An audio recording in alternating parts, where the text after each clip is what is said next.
Hello guys, my name is Vasyl Gurov and I'm gonna show you in this little video tutorial how you can use the script that I made. Because I know that most of you guys are doing like gears or codes, whatever, for your multi-year project.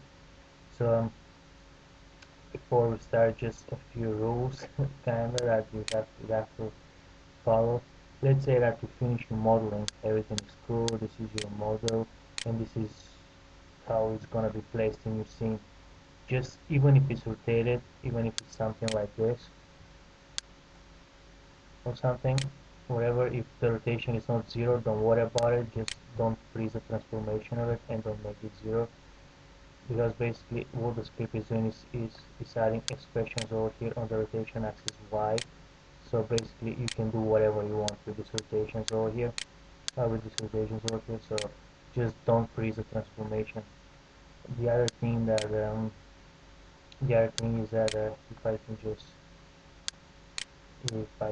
come over here and start it. When I start it, you're gonna see that in the script automatically gonna make these three numbers for me, and basically there it's a green one for positive, red one for negative, and blue one for brief, which is something which is driver, which is basically the main code, the main gear that is gonna rotate everything else.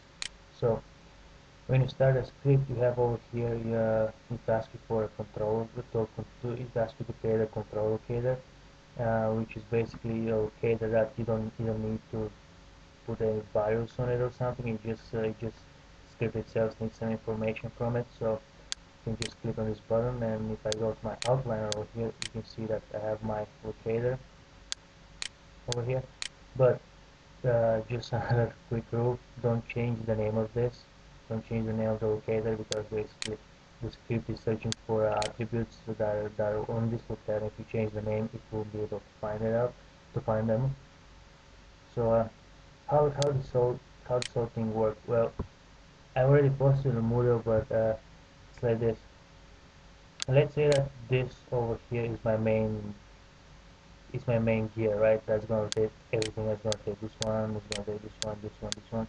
So what I'm gonna do is I'm gonna put I have over here called speed control. That's basically gonna be how fast it's gonna move. I'm just gonna put something like 44. Doesn't matter. Gonna click speed, and now you can see that basically this numbers over here that was created, now it's applying the blue one, so you can visually know that this is your driver. This is basically the main gear of the whole simulation. After that, every time when you apply this expression to your main driver gear, it's always rotating on the positive uh, it's always a positive value. So what we can do is, if you want this and this to move according to this one, we need them to rotate on the negative value, because this one is the positive value. That's how it works. I already posted on Moodle, but for just in case. So basically when I have them, I can just select this and press negative, and as you can see over here, it's made automatically this expression over here that is rotating them on the negatives, on it's basically the same value but with a negative, uh, but it's the same but it's negative. You know what I mean? So uh, the interesting thing is that this small gears over here, because basically if in real life, in order for a real life gears to work, you have to follow these rules, which is if your main cog have, in my case, 20 teeth, this means that the other small cogs have to have sometimes proportional to that 20 teeth.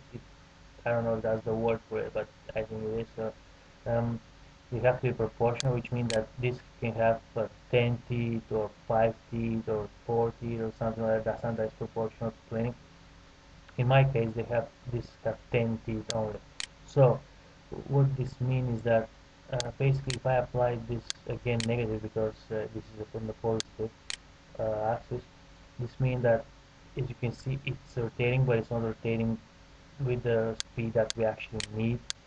So So that's why I add over here something called teeth number, which basically it's it says that it's like this teeth number times the teeth of this gear have to equal the teeth of the main gear. So basically this is how it works. If this is 10 and this is 20, this means that the teeth number have to be 2 over here. So basically if I apply it now to this one and I apply to this one as well, because I know that this rotation, this is a positive, this is a negative, this means that this has to be a positive as well. Over here you're gonna see that they're rotating according to plan. Everything is nice.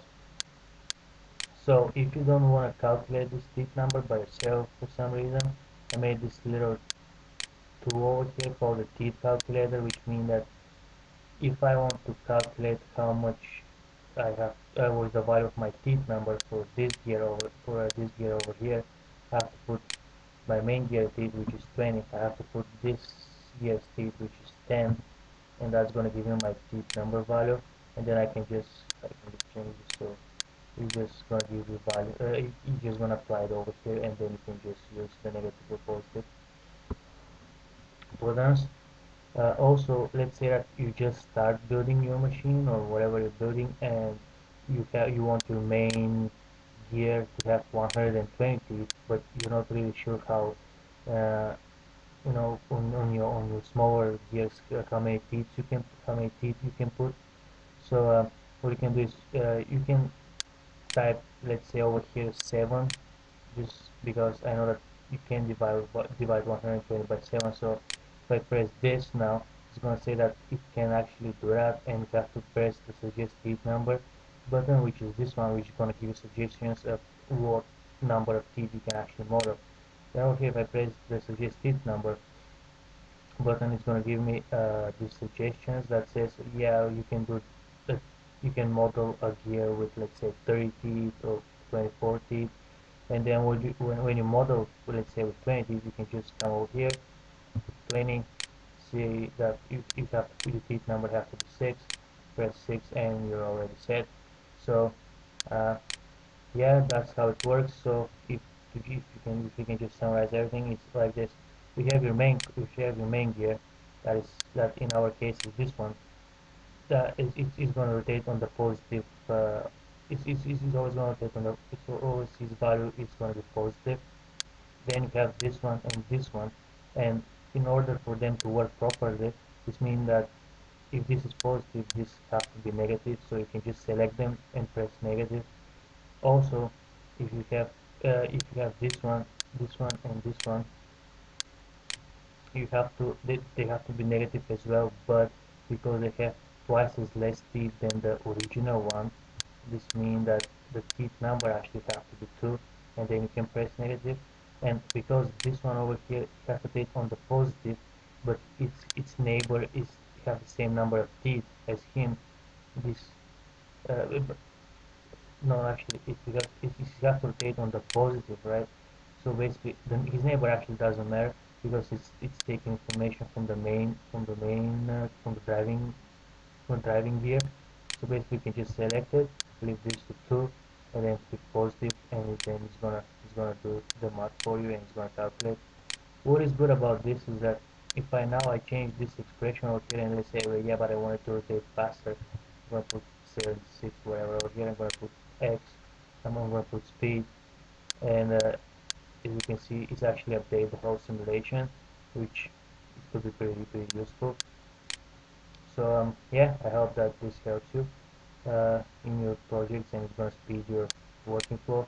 Also, let's say that it was you was foolish enough like me, and you didn't unwrap your gears before you start to randomize them on your scenes, and let's say that this is your final thing and you're happy with it, but instead of 4 or 5 you have 100 gears over here, and then you suddenly click on this one and say, yeah, but I actually didn't unwrap this one. So what what you can do then is that you can duplicate it over here. Then you can export this one over here. You can export this one and unwrap it and bring it back in Maya. But this means that now it's still not unwrapped, which means that you have to do everything again. You have to place them on the right places, and that could be pretty time consuming, and it's pretty frustrating. So you can actually go, let me just unwrap this for a sec. Yeah, I know it's automatic unwrapping, you don't have to do this, but yeah, sorry Rich. And so it's like this, it's if you have this one and then you want to transfer this UVs to another object that is basically the same object, it's just a duplicate, you can select it and then you can go to edit, you can go to mesh, transfer attributes, but this you have to do this for every single one. You have to select the one that is unwrapped, you have to select the other one, go transfer attributes, and then again and again and again, and that will be pretty time consuming as well. So also if you select this one and then select this one and this one, is gonna apply these UVs to this object, which is basically the same thing. So what I did was I made this little script over here, which basically do the same thing, but you don't have to select them one by one. You can just select them all, apply the UVs, delete the history, and now you have these UVs over here.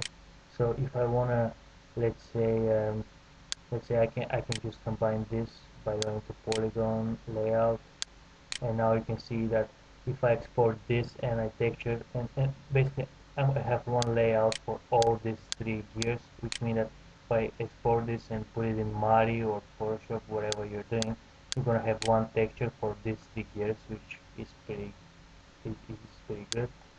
So yeah, this is pretty much how it works. It's very easy. You have just the buttons, you just select the first one, select the others, apply the UVs in your set, apply the UVs in your set. Also, I just started learning Python, particularly a few hours ago. A few hours, it's more like 5 or 6 hours now. And I, there this thing called, there's this very interesting function that is range. That's called range. If I can just apply the second version, uh, which is a range function, which is pretty very interesting. And if I can just show this little script that I made real fast, you can see that if I select this one and then I select this three and I say attach, oops, sorry, I have to do the expression first, because you can apply because you already got expression. Okay, but if I click this one, select this one, and click attach, you're gonna see that it actually applies the expression to them, as you can see, but basically everything is driven from this one. And if I put a time expression on this one that is something like this or whatever it is, it's gonna rotate everything else accordingly, which is pretty cool. As I said, I just started learning it and I'm still working on it. So if there's something like if I manage to make something, I'm probably gonna post it on Moodle or something. And yeah, because I really want to make this whole thing to be like a one or two click solutions. You know what I mean? So yeah, this is it so far, and I hope you can use that script in that two scripts in your projects. And have a great day. Thank you.